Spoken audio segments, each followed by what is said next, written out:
Hello, welcome to the Jim Kleiber Show. Today is Thursday, February 4th, 2021, as I squint at the top of the computer screen. Oh, what to talk about today? Today I want to talk about how difficult it can be for me when other people don't want to open up. I spent a lot of years looking at different types of emotional attacks that we can experience. And by emotional attack, I'd say something that happens to us that pushes us away and makes us feel more distant from other people. And I think one that really hits me pretty hard is when people don't open up, when people don't open up, and when they don't want me to open up. Because a lot of the work that I've been doing really has been about how to communicate more openly with other people. At least that's been part of the solution, is to open up. And I say, step 1, tell the truth about how you're feeling. Step 2, tell the other person how you imagine they might be feeling. Step 3, say one thing to connect with love. But sometimes in situations, other people don't want us to tell the truth about how we're feeling, or to talk about what we're feeling or what we're thinking or what we're wanting. And then in step 2, they don't want to say what they're thinking, feeling, or wanting, and they don't necessarily want us to say what they might be thinking, feeling, or wanting. And I've found this to be somewhat of a challenge for me. I have seen in relationships where I will say something and then the other person will say to me, well, I don't need to know that. And I'm thinking, well, maybe I need to say it. Sometimes I don't necessarily care if you need to know it. Sometimes maybe I need to say it. But also trying to respect what people want to know and don't want to know.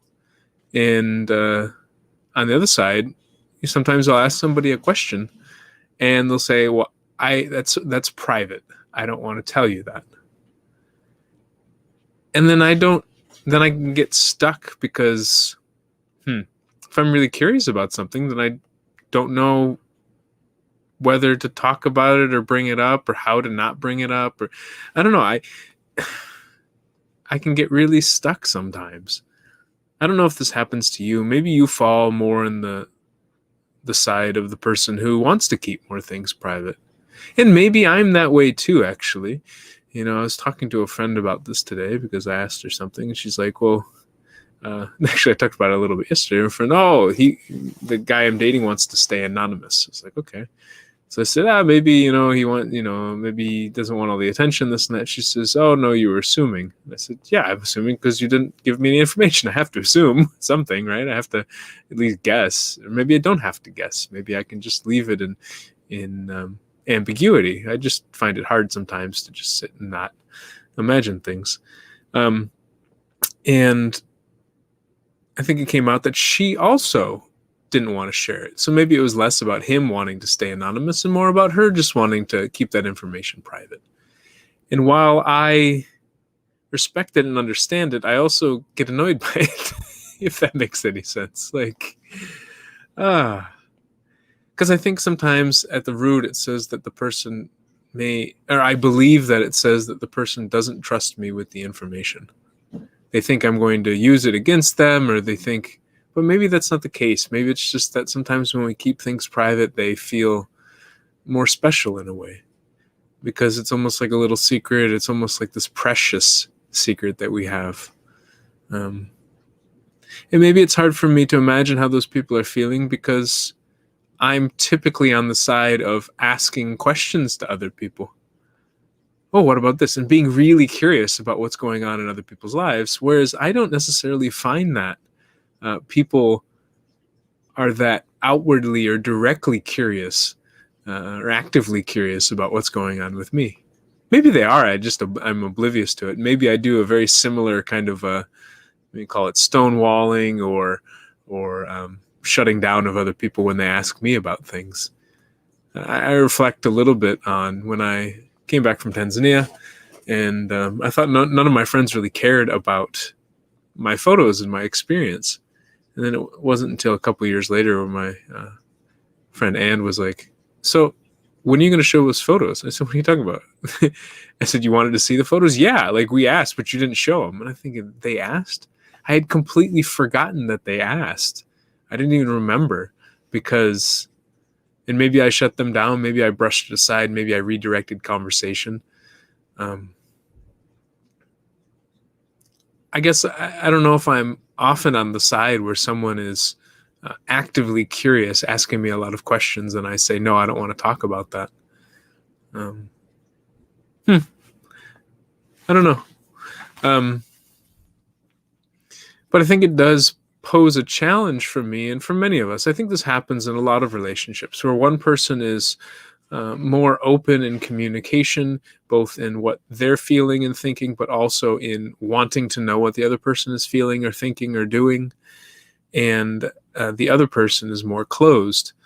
And as the person who thinks I'm the more open one in many ways, I can often try to force the other person. Like I can chase after the person and try to get them to open up. And it doesn't work well. It's not a very good way to resolve a conflict. Because they typically run away, and they run away harder. And if they get cornered, then they fight back. And emotionally, not physically, but it could lead to physical fighting as well. It reminds me of a conversation I had with this guy in Egypt. I was a friend of a friend, and he was talking about how he was madly in love with this woman, and she wouldn't trust him, or she wouldn't do something, and he kept asking her, and then she wouldn't respond, and then he called like the girl's sister, and then tried to get through to her through that, and he tried all these different ways to reach out to this woman who was trying to avoid conversation. And I told him, I said, sometimes when we chase the person who doesn't want to talk, they just keep running. Sometimes the best thing we can do is say, I'm standing here, and if you want to talk about it, I'm here. If you don't want to talk about it, that's okay. But I'm here whenever you want to talk about it. And he told me a couple months later that he actually tried that, and it worked. It worked. It helped resolve the conflict. She didn't feel overwhelmed and pressured, and she came back and talked when she wanted to. Now, the challenge is she may never come back and have the conversation. She may never open up about a specific thing. And the hard part is standing there and standing and not chasing. Or sometimes I think I've had the tendency to run away in a way. So like when I see that the other person isn't opening up, I may chase like, hey, why don't you open up? Hey, why don't you open up? Hey, I'd love to learn about this. Oh, but you could say, and then when I see that it's not working, sometimes I really struggle to just stand there. I think I run away because I don't know how to interact. I don't know what to say. I don't want to say the wrong thing and hurt the person. I don't want to say the wrong thing and offend the person. I don't want to ask too much. I don't want to say too much. I don't know what to do. And so I've seen this in the past a lot where I will just back away, almost run away, just feeling so scared of that interaction, not knowing what to say. So I wonder how often this happens to me on the other side, where I'm the person where people are chasing, and then I start running away. And I know I do this too. I know I've done this to a couple people in the last couple of years, actually. And I think about it often and how guilty and almost ashamed I feel that I haven't reached out to these people and that they were just wanting to have a conversation and I just ran.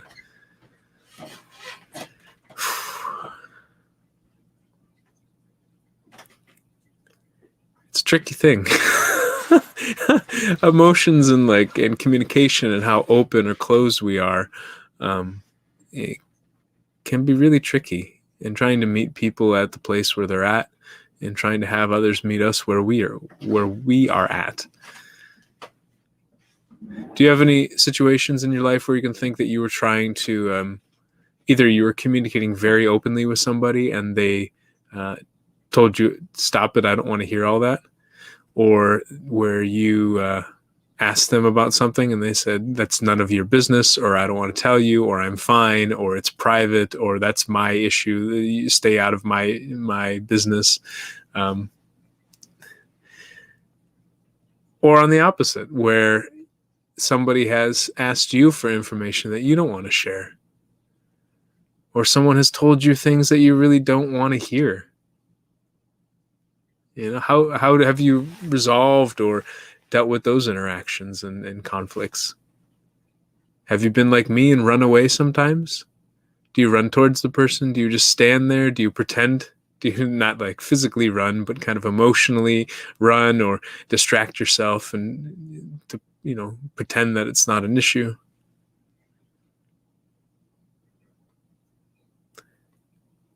It's something I've really been thinking about a lot over the last couple of years.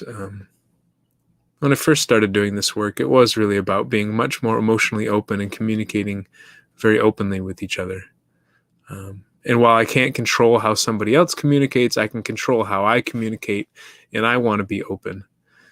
But it really threw me for a loop when I got to a point where me being open was hurting other people.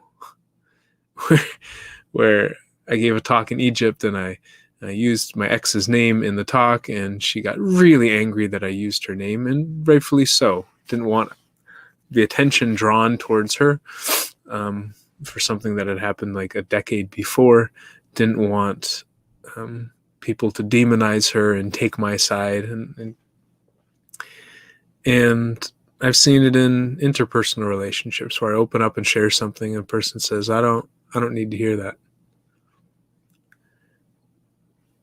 And I've been stuck. My default was, okay, open up and share. And so one thing, if the person doesn't respond to a question of like, I want them to share, fine. Okay. But like not even allowing me to open up and share some things, like, I can feel very frustrated and very closed. It's almost like I don't know. And so it kind of threw me for a loop for a lot of the work that I've been doing over the last couple of years and trying to figure out what's the balance. Maybe it's not so much about communicating openly, but about feeling open. That I don't necessarily have to say these things directly to those people, but I can do these exercises or these communication exercises in my head. So I don't have to tell them the truth about how I'm feeling exactly. Maybe. I'm just exploring this. But I can tell myself the truth about how I'm feeling. And I don't have to tell them how I imagine they might be feeling. But I can tell myself how I imagine they might be feeling. And I don't necessarily have to share love with them, say one thing to connect with love with them. I can say it in my own head so that I can get to a place where I feel that love and that connection towards them. Gosh. I think there's a huge power in communicating it. And part of me is just, I don't know. I've seen the tendency when I communicate with somebody and they seem to be very private or closed or hesitant to open up, that I will open up more and sometimes flood it with, like, maybe there's a part of me that says, if I just open up more, that person will open up. And maybe in a way it kind of manipulates or forces the other person to open up when they don't want to. I don't know. I don't know if that's the underlying intention behind it. I think sometimes I want to be a lot more open than I think other people want me to be. In many ways. In other ways, I think perhaps I'm just blinded and I'm just focused on this one aspect. Maybe we just think we're X in one way, but we're really Y in the other way. Or X prime, if you want to get all mathematical on us, the opposite. But so maybe I think I'm really open in some aspects, but I'm really closed in other aspects. So even on this call, or show right now, I've talked about stories about interpersonal relationships. I didn't mention the person's name. I didn't mention exactly what happened. I didn't mention where it happened. I didn't mention when it happened. There's so many details I left out of the story. And I do this not just in public conversations, but private ones as well. And if people ask me, maybe I share more information, but I often don't just offer it up. I don't know. I think it's easy to look at other people's behaviors and overlook our own. What would you say your default is? I assume most people's default is to be rather private with things, but maybe that's not the case. I mean, people have a lot of social media where they seem to blast their whole life. Maybe people are blasting just curated segments of the life. Would you say that you're more private in how you communicate about your life with others? Would you say you're more public or more open with it? And how do you deal when somebody seems to be the opposite? You know, when somebody seems to either be more open than you or more closed than you in terms of communication, how do you respond? What do you do?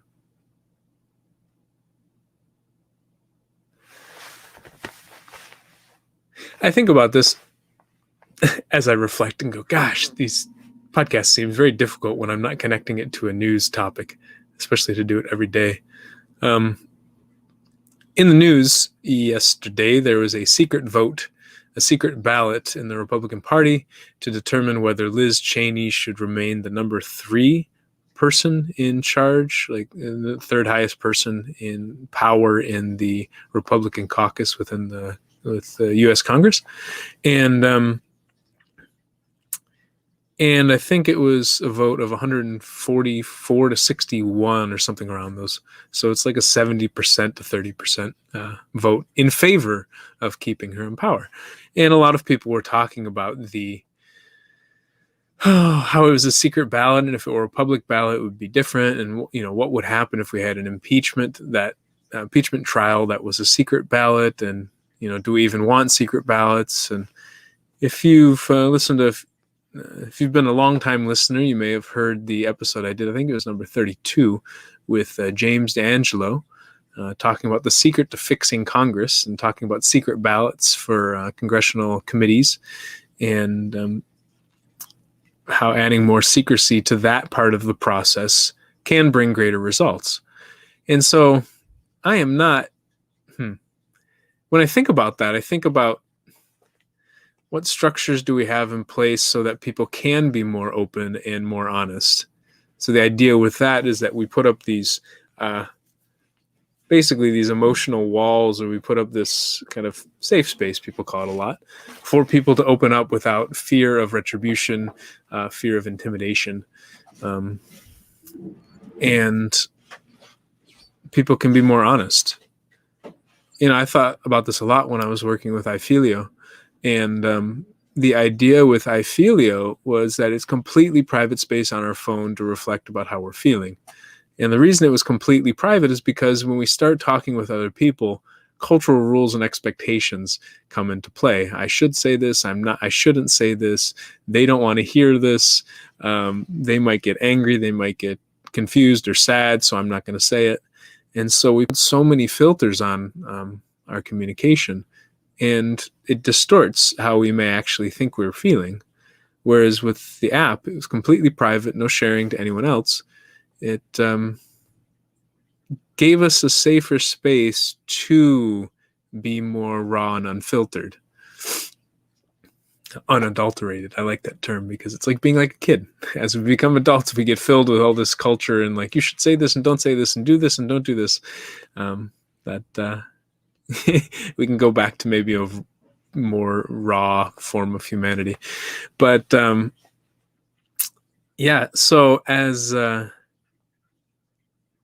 iFilio, the idea with that was to provide more of a psychologically safe space for people to open up and share how we're actually feeling.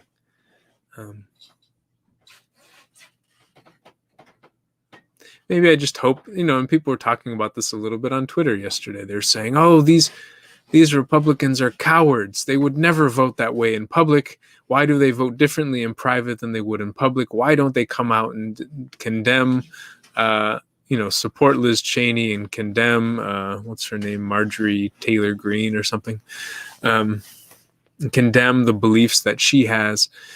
And I was like, yeah, it's really hard. It's one thing to come out and speak against somebody when there's a family, 5 people. It's another thing to come out and speak when there's, in the family, one person may get angry at you.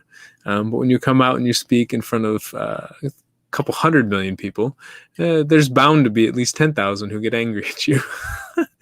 And I laugh, but it's quite serious. One of the analogies somebody talked about was being on a jury, and how juries have secret ballots, basically. And say you convicted somebody for a crime or a murder or something like a heavy crime. I, as a juror, I wouldn't want them to know that I voted for it, because then I could be in trouble. Maybe there's 1 or 2 or 3 people would come after me because of that. But imagine that on such a massive scale of dealing with the whole country. You have 300-something million people, 330 million people or so. And if they thought that you convicted their leader, their friend, their boss, their somebody they feel very close to, they could get very angry.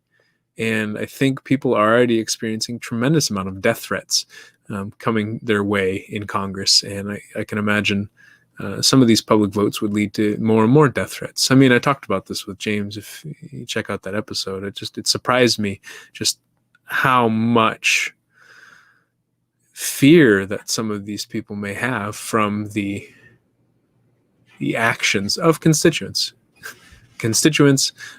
citizens, corporations, party members, et cetera, et cetera. Just the intimidation, and how strong intimidation is a factor in decision making and communication.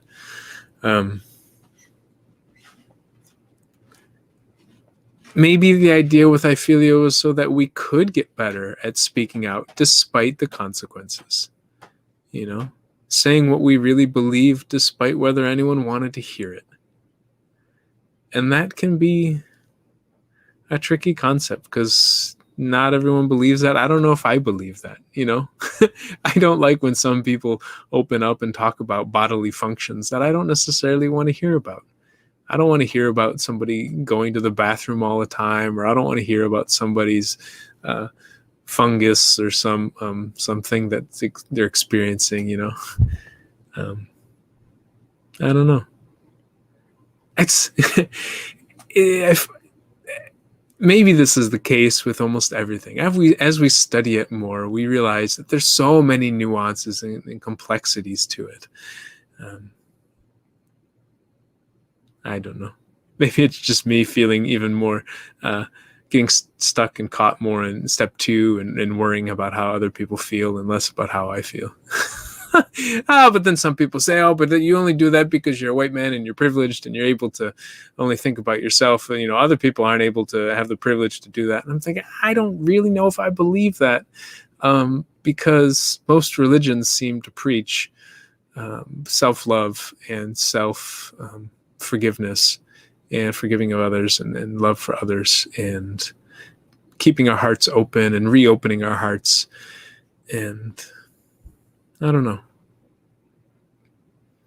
I find sometimes these conversations, when there isn't that guiding news story, can sometimes swirl in different directions.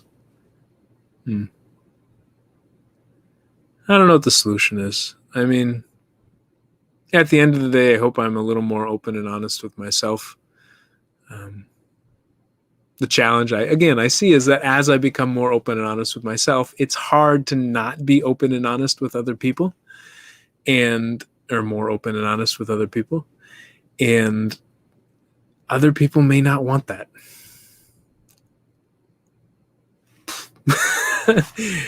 Oh, what to do. Somebody asked me, how are you? Maybe they just want me to say fine.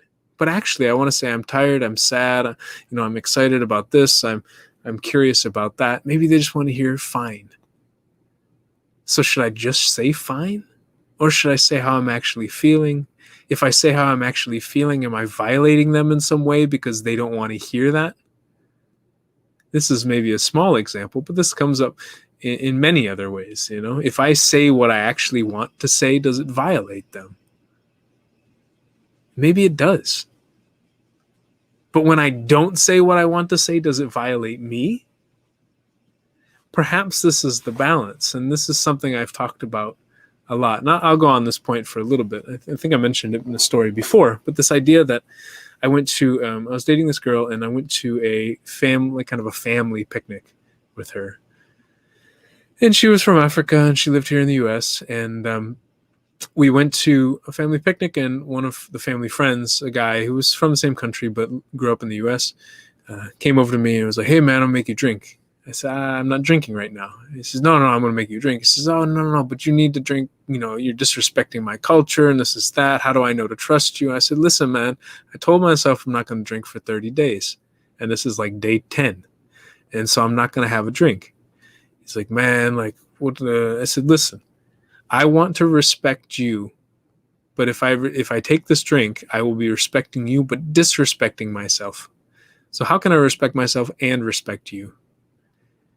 And I think this is the challenge, that sometimes when we don't say what we actually want to say, we are not hurting the other person, but sometimes we end up hurting ourselves. And maybe it's the balance. Sometimes we hurt ourselves, sometimes we hurt the other person, but I think a lot of times we have a tendency to take on the pain ourselves. I can handle this. I don't want to burden them, so I'm just going to hold on to this pain. And we assume that the other person would be burdened by it. And even if the person has told us that they would be burdened by it, then it's a more conscious decision, I guess, because we're aware that there's a strong likelihood that it's going to hurt that person. But we're also maybe aware of the likelihood that it's going to hurt ourselves if we keep it inside.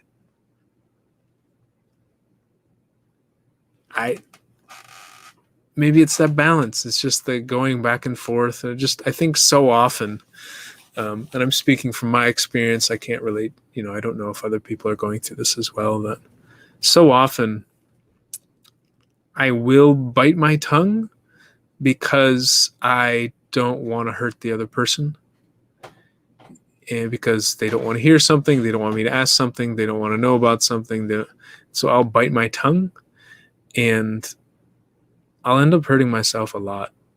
I mean, we have the expression is to bite one's tongue. It does not feel good to bite one's tongue.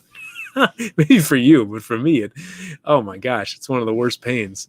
When I bite my tongue or when I bite like the inside of my lip, oh, it's horrible. So yeah, ironically, maybe I've gone through this whole exercise, this whole reflection show, and come to the same conclusion as before. Like, yeah, I still want to be a little bit more open. And sometimes the hard part about being a little more open is that it hurts other people.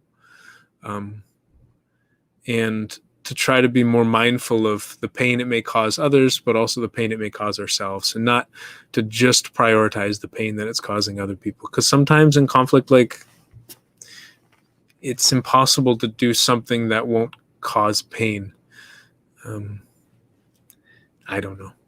I don't know if this makes any sense. I'm curious to hear your reflections on it. So please, if you listened, send me a message, put a comment on the YouTube or the Facebook video, or send me a message on any of those platforms. And yeah, love to hear your experience with all this. And be as open as you want to be. I would love, I want to hear your play-by-play. Sometimes I'm just super fascinated to hear people's play-by-play, what's going on in their mind. But I don't necessarily know if people want to share that. And I don't know if people want to hear my play-by-play, but I love to say it. I love it sometimes to really just go, I'm sitting here and I'm, picking at my nails. So maybe I'm super nervous and I'm kind of rocking back and forth. So maybe I'm a bit antsy and also nervous and kind of thirsty and getting kind of stir crazy sitting in the basement. Maybe I'm also just frustrated that I haven't done more to clean the house, and we wanted to clean more, and I'm having this attachment issues to things that I don't want to let go of, and all these things, bringing up so many memories of me used to being, formerly being much more athletic than I currently am. So I don't want to let go of the athletic gear because it reminds me of those days when, I was playing 3 or 4 sports in high school, and I was on top of the athletic world in a way. Yeah, I don't know. Anyways, y'all, I will talk to you Monday because tomorrow's Friday, and I'm liking this Tuesday to Thursday thing. It's I think it's better for my soul. A little more time to rest and refocus in different ways. So thank you all for joining, and I hope you learned something, noticed something, or at least enjoyed looking at the astrological background. Or whatever. I don't know. Ciao. Take care, y'all.